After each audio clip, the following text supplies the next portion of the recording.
All right, here's number 9. It starts to rain right as school lets out at 3:30 p.m. The rain stopped right as you were getting ready to go to bed at 11:30.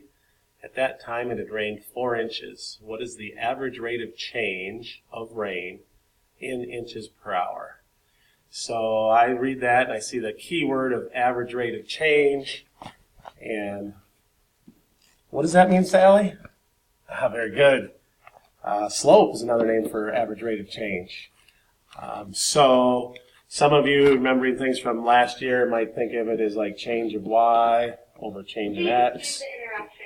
So we have change of y over change of x, or some of you might like it as y2 minus y1 over x2 minus x1.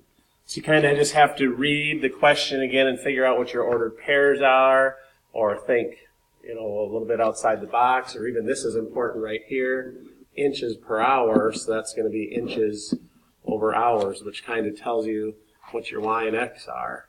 So as we look at that, number of inches rained would have been 4 inches. That's just given to us. And the number of hours, we got out of school at 3:30. We went to bed at 11:30. So that would be 8 hours.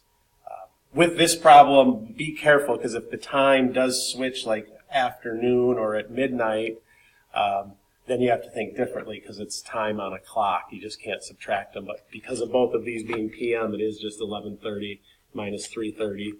So that would be 8 hours. And 4/8 reduces to 1/2. And we have that right there as letter B.